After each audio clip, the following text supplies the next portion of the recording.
And we also make sure that you think about what's the best good of the agency. Being right is very rarely the best good of the agency, but being in sync with each other is incredibly important. Who likes conflict? Nobody. Nobody likes conflict. However, from time to time, whether you're marriage or you have business partners, conflict is inevitable. By the way, conflict is also healthy. There's a quote I love that says, "The difference of love is not hate, it's actually indifference." So when business partners, spouses, or family-run agencies become indifferent to each other, they've just sort of thrown in the towel. That's not a good sign.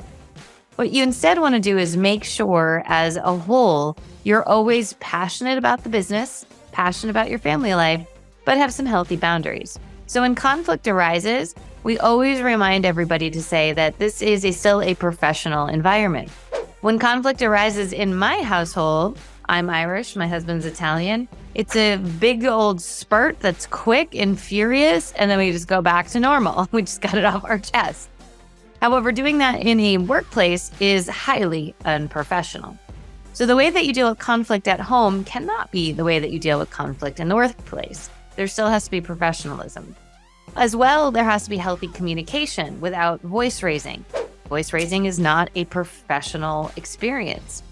There's also can't be name calling or swearing. You have to think of it as if you two are business partners, not spouses. And when conflict comes up in the agency, it's also important that one person always feels comfortable sharing. Both parties actually should.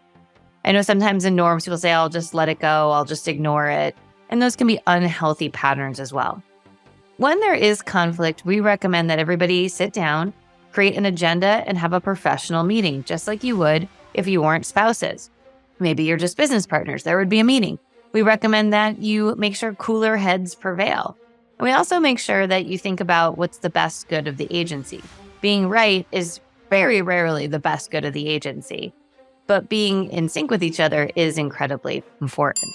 When you're facing conflict in the agency with your business partner that also happens to be your spouse, make sure that you have a set game plan. We have a family contract we recommend so that when disagreements happen, we're dealing with how to handle them before there's a disagreement. When there's a disagreement on the table, generally people are a little spicy. So that's our 3-minute video today on how to handle conflict with your spouse, that's your business partner.